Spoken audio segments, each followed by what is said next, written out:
मान्य अध्यक्ष महोदय, अध्यक्षपदावर आपली बिनविरोध निवड झाल्याबद्दल राष्ट्रवादी काँग्रेस पक्षाच्या वतीने मी आपलं मनापासून अभिनंदन करतो। खरं तर अशा एका राजकीय वातावरणामध्ये आपली बिनविरोध निवड झालेली आहे की आज महाराष्ट्रामधली परिस्थिती बघितली तर कोण कोणाचं मित्र,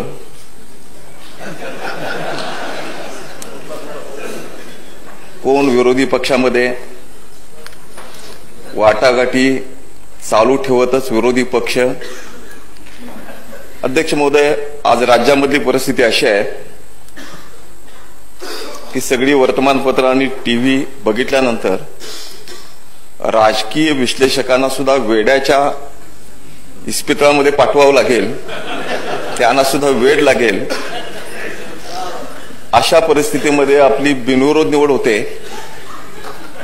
याबद्दल मी मनापासून आपलं अभिनंदन करतो। साधारणतः सत्तारूढ पार्टीचा अध्यक्ष नेहमीच महाराष्ट्राच्या विधानसभेमध्ये राहिलेला आहे आणि 18वे अध्यक्ष म्हणून आपण आता विराजमान झालाय। तसं बघायला गेलं तर देवेंद्रजी, आपण थोडंसं भाग्यवान आहात की विदर्भाला खडसे साहेब, मी आपल्या मताशी सहमत आहे, ते पूर्णच भाग्यवान आहेत। अगदी पंढरपूरमध्ये आपण मळमळ व्यक्त केली तरी सुद्धा,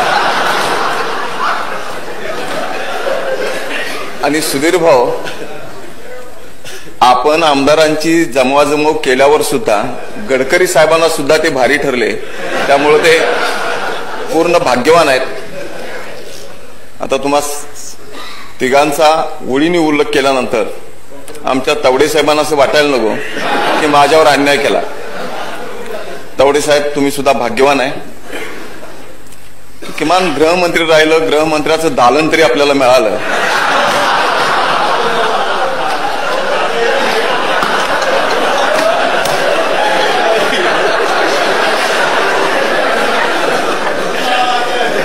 अध्यक्ष महोदय,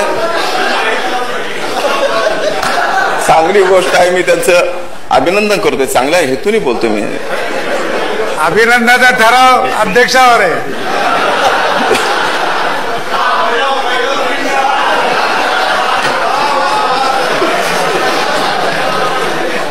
अध्यक्ष महोदय, मी आपल्याकडेच येणार आहे, पण हे सगळे कर्तृत्वान असल्यामुळेच आपली बिनविरोध निवड झालेली आहे। फार कमी वेळामध्ये फार हुशार राजकारणी ही प्रतिमा तुम्ही निर्माण केलेली आम्हाला मान्य करावी लागेल। अध्यक्ष महोदय, अध्यक्ष महोदय, अनेक वेळा होणाऱ्या मुख्यमंत्र्याला, होणाऱ्या सरकारला अनेकाचा पाठिंबा मागत जावं लागतं, पण इथं आम्ही सगळेजण पाठिंबा मागे घेऊन त्याच्या लागलोय। अध्यक्ष महोदय,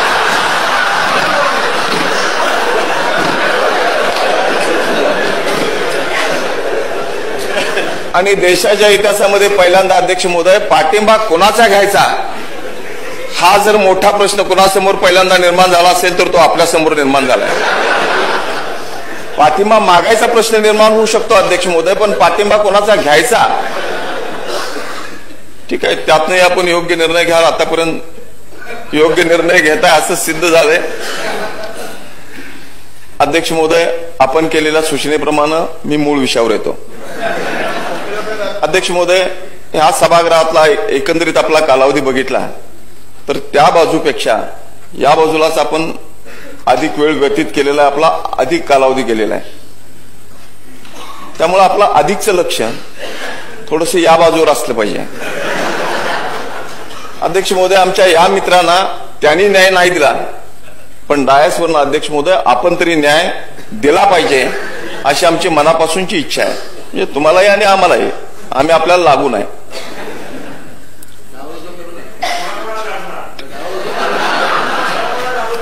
ते जसं तुम्ही गुलदस्त्यात ठेवलंय तशी आमची भूमिका सुद्धा विश्लेषकांना वेळ लावणारीच आहे।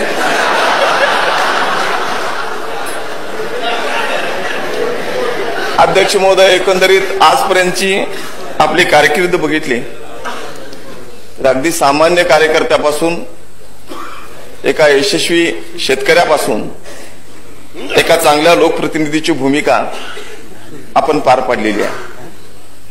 काही काळ आपण मंत्री म्हणून सुद्धा काम केलं, पण या बाबतीत माझी इतकीच विनंती अध्यक्ष महोदय, आपण मंत्री असताना आम्ही आपल्याला खूप सतावलं होतं. त्यातल्या काही आठवणी आपण अनावधिक ठेवू नका, तेवढं मात्र आपण उच्च परंपरेसाठी मोठ्या मनाने विसरून जा.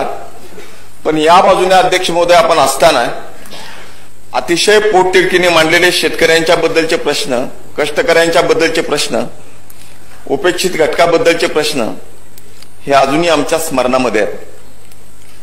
अध्यक्ष महोदय, त्या खुर्चीला न्याय देताना महाराष्ट्रातल्या 12 कोटी जनतेला आपण न्याय द्याल अशा अपेक्षा तर मी व्यक्त करतोच, पण सरकारला वाचवताना महाराष्ट्रातली जनता वाचवली पाहिजे याला आपण प्राधान्य द्याल असा आपल्याकडून पूर्णपणे विश्वास बाळगतो. अध्यक्ष महोदय, फार काम आणि फार कष्ट आम्हाला नाहीत. सुधीर भाऊ, मागली 5 वर्ष माझी मागली भाषणं काढून आपण वाचून दाखवली. तुमची भाषणं तर विधानसभेचं सत्र सुरू व्हायच्या अगोदरच आम्ही कलेक्ट केलेली आहेत. अध्यक्ष महोदय, मला पूर्णपणे विश्वास आहे की या राज्यामधला कापूस उत्पादक, ऊस उत्पादक, धान उत्पादक आणि जिरायत शेतकरी, कष्टकरी यांना आपण न्याय देण्याची भूमिका स्वीकाराल. भारतीय जनता पार्टीच्या मेळाव्यामध्ये अध्यक्ष महोदय, आता आपण कुठल्या पक्षाची राहिलेला नाही, पण आपल्या भूमिका, मूळ भूमिका लगेच कोण बदलत नाही. अध्यक्ष महोदय, शेतकऱ्यांना न्याय मिळताना 6,000 रुपये क्विंटल कापसाचा दर झाला पाहिजे ही आग्रही मागणी सगळ्या दिग्गज नेत्यांनी केली होती आणि आपण खूप आग्रहाने ही मागणी शेतकऱ्यांच्यासाठी लावून धरत होता.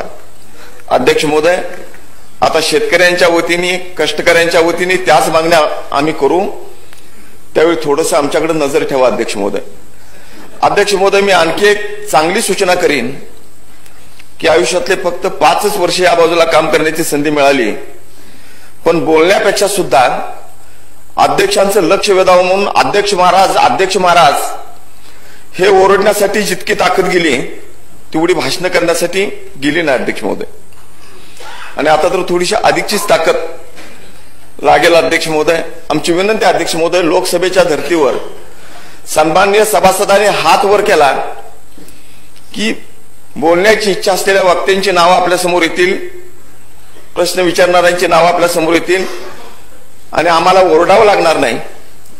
आणि अध्यक्ष महोदय, आपल्या समोरची नावं बघून बोलण्याची संधी मिळेल अशी जर सुधारणा आम्ही केली तर मग सभागृहामध्ये सुरुवातीलाच बोलण्याच्या संधीसाठी होणारा गोंधळी थांबेल. अध्यक्ष महोदय, आणखी सूचना भविष्यामध्ये सुद्धा निश्चितपणाने करता येतील, पण एकंदरीत आजपर्यंत आपलं कामकाज बघितल्यानंतर, संसदीय योगदान बघितल्यानंतर ही जी दिग्गजांची 18 जणांची जी यादी अध्यक्ष महोदय, तीच चांगली परंपरा आपण टिकवाल, त्यामध्ये भर टाकाल असा आम्हाला निश्चितपणाने विश्वास वाटतो.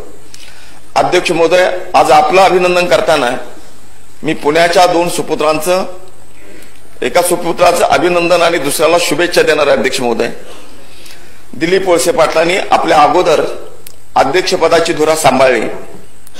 अध्यक्ष महोदय, ज्यावेळी ते अध्यक्ष झाले त्यावेळी एक आक्रमक नेता, आक्रमक मंत्री अशी त्यांची प्रतिमा होती.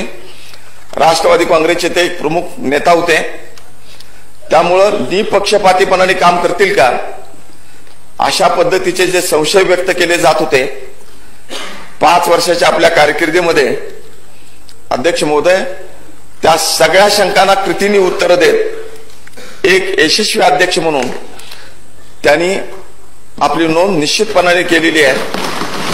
त्यांनी महाराष्ट्राच्या संसदीय परंपरेसाठी जे योगदान दिलंय त्याबद्दल मी त्यांचं अभिनंदन करतो.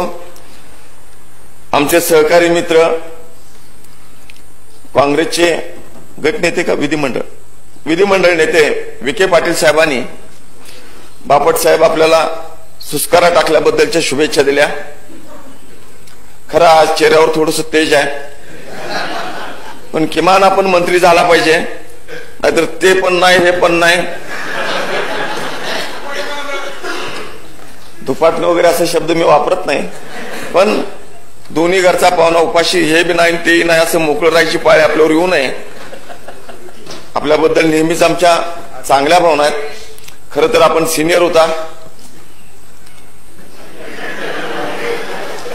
पहिल्या यादीतच.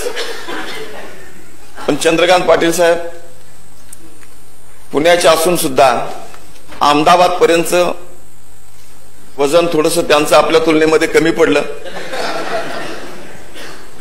ठीक आहे, पण मिळू शकते संधी, पण निश्चित काय होईल काय सांगता येत. आमच्या शुभेच्छा आहेत यातनं सुटकारा झाल्याबद्दल आणि भविष्यामध्ये काय मिळावं यासाठी सुद्धा. आता मिळेल का नाही ते आम्ही कसं सांगावं, कारण आता काहीच सांगता येत नाही. पण थोडस पुण्यापेक्षा नागपूर भारीच ठरलं. ठीक आहे, आपल्याला ही संधी मिळावी अशा पद्धतीच्या शुभेच्छा मी आपल्यालाही देतो. आणि अध्यक्ष महोदय, पुन्हा एकदा आपल्या नेतृत्वाखाली मार्गदर्शनाखाली या सदनाच्या संसदीय परंपरा आणि चांगल्या पद्धतीच्या व्हाव्यात अशा पद्धतीच्या शुभेच्छा मी आपल्याला देतो आणि आपलं अभिनंदन करून मी माझे 2 शब्द संपवतो. धन्यवाद. बोला. अध्यक्ष महोदय, मी आज आपल्या अभिनंदनाच्या ठरावावरती बोलत असताना मनापासून अभिनंदन करतो.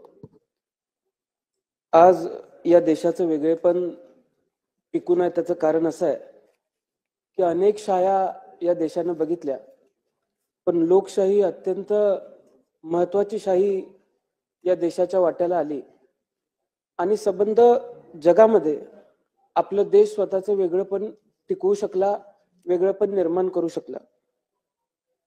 त्याचं दुसरंही कारण असं आहे की संसदीय पद्धत जी आपण कमावली त्या संसदीय पद्धतीमुळे आपल्या लोकशाहीला एक वेगळं महत्व निर्माण झालं. डॉक्टर बाबासाहेब आंबेडकरांनी जो एकमताचा अधिकार आपल्याला सर्वांना दिला, त्या एकमताच्या माध्यमातून आपण जो अधिकार आपल्याला मिळाला त्याच्या माध्यमातून इथं सर्व सन्माननीय सदस्य बसलेले आहेत. अध्यक्ष महोदय, मी आपलं अभिनंदन करत असताना आपल्याला विनंती करेन की आपण जसा सर्वात तरुण अध्यक्ष होण्याचा मान पटकवलेला आहे तसा मी सुद्धा सर्वात तरुण सदस्य म्हणून या विधिमंडळामध्ये बसण्याचा मान पटकवलेला आहे. त्यामुळे तरुण अध्यक्ष म्हणून तुमचं सर्वात तरुण विधिमंडळाच्या सदस्याकडे बारीकपणाने लक्ष असेल अशी विनंती सुद्धा मी आज या ठिकाणी करतो. त्याचबरोबर अध्यक्ष महोदय, तुमचं लक्ष माझ्याकडे असावं याचं दुसरं कारण असं आहे की आपण सुद्धा एक निष्णात वकील आहात. आम्ही सुद्धा वकिली पूर्ण करतोय.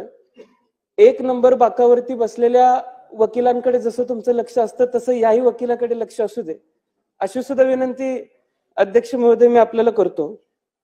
अगदी या सदनाची आपण इतिहास बघितला तर डॉक्टर स्वर्गीय मावळकर साहेब असतील यांनी 1937 साली पहिल्यांदा अध्यक्षपद भूषवलं आणि त्याच्यानंतर त्यांनी चांगलं काम केलं म्हणून लोकसभेचं अध्यक्षपद भूषवण्याची संधी सुद्धा त्यांना मिळाली. पण आपण सर्वात चांगलं काम गेल्या 5 वर्षामध्ये, गेल्या 2.5 वर्षामध्ये केलेलं आम्ही सर्वांनी बघितलं. त्यामुळं परंपरेप्रमाणे फडणवीस साहेब, आपण सुद्धा अध्यक्ष महोदयांना दिल्लीला पाठवायला काही हरकत नव्हती अशी सुद्धा विनंती मी आज या ठिकाणी करतो. मी अध्यक्ष महोदय आपल्याला एक सांगेन की या सदनाची गरिमा राखत असताना अनेक मोठी नावं या सदनामध्ये घडली, अनेक मोठी परंपरा, खूप मोठी परंपरा या सदनाने निर्माण करण्याचा प्रयत्न केला आणि तशा काळामध्ये आपली कारकीर्द जर बघितली तर आपण चांगलं काम आतापर्यंत सदस्य म्हणून केलेलंच आहे. पण या पुढच्या काळामध्ये सुद्धा विरोधी पक्षावरती आपलं लक्ष असेल. विरोधी पक्षाच्या माध्यमातून सर्वसामान्यांच्या हिताच्या ज्या मागण्या येतील त्या मागण्या आपण मान्य कराल, पूर्ण कराल. आमच्या मागण्या लक्षामध्ये घेत आपण आम्हाला सुद्धा न्याय द्याल अशी विनंती मी सुद्धा या ठिकाणी करतो. हंगामी अध्यक्ष म्हणून कोळंबकर साहेबांनी काल परवा आमच्या सर्वांची शपथ घेतली. मी साहेबांचं मनापासून आभार मानतो की माझ्या आयुष्यातली सर्वात प्रथम आमदारकीची शपथ मला त्यांच्या माध्यमातून घ्यायला मिळाली, त्याबद्दल सुद्धा मी साहेबांचं मनापासून आभार मानतो. आदरणीय फडणवीस साहेबांचं सुद्धा मी मनापासून अभिनंदन करतो. फडणवीस साहेब, संत तुकारामांच्या वाणीतून एक अभंग आलेला आहे की अमृताहुनी गोड तुझे नामदेवा. आता संतांच्या वाणीतून सुद्धा आपलं नाव इतक्या गोड पद्धतीने घेतलं गेलेलं आहे. त्यामुळं पुढच्या काळामध्ये काम करत असताना तुम्ही विरोधी पक्षाला गोड पद्धतीची वागणूकच द्याल अशी विनंती सुद्धा मी आज या ठिकाणी आपल्याला करतो. आणि फडणवीस साहेब, अमृताहुनी गोड मी मुद्दामच म्हणलं कारण पुराणामध्ये सुद्धा अमृताला एक वेगळं महत्व होतं. आणि आजही अगदी मी आपल्याला फडणवीस साहेब विनंती करेन की विरोधी पक्षाला सुद्धा आपण सहकार्य कराल. आदरणीय शिंदे साहेब असतील, आदरणीय अजितदादा असतील, सन्मान्य सदस्य असतील, यांचं सुद्धा मी मनापासून अभिनंदन करतो. आणि येत्या काळामध्ये अध्यक्ष महाराज, माझी आपल्याला विनंती असणार आहे की अनेक लोकांशी चर्चा केल्यानंतर वेगवेगळ्या ज्या समित्या गठीत होतात त्या समित्यांच्या माध्यमातून चांगलं कामकाज या सदनामध्ये व्हावं अशी सुद्धा विनंती मी आपल्याला करतो. कारण अनेक आमदारांकडून, अनेक सदस्यांकडून असं आम्हाला ऐकायला मिळालं की जी आश्वासनं अधिवेशनाच्या दरम्यान दिली गेली त्या आश्वासनांची पूर्तता होत नाही. त्यामुळे आश्वासन समिती असेल किंवा इतर समित्या असतील, याचं सुद्धा आपण चांगल्या पद्धतीने वचक त्यावरती ठेवावा आणि त्या माध्यमातून सन्मान्य सदस्यांना न्याय देण्याची भूमिका आपण सर्वांनी घ्यावी. चांगले कायदे या सदनामध्ये तयार व्हावेत. एक तरुण म्हणून माझी अपेक्षा असणार आहे की तरुणांना अभिप्रेत असलेला हा राज्य उद्या नवमहाराष्ट्र म्हणून घडत असताना आपण उद्याच्या राज्याला अभिप्रेत असलेले आणि 21व्या शतकाला अभिप्रेत असलेले कायदेच या विधिमंडळामध्ये तयार व्हावेत आणि या सर्व पुढच्या पिढीला न्याय देण्याची भूमिका या विधिमंडळाने घ्यावी. एवढीच विनंती मी आपल्या सर्वांसमोर आज या ठिकाणी करतो आणि पुन्हा एकदा अध्यक्ष महोदय, मी मनापासून आपलं अभिनंदन करतो.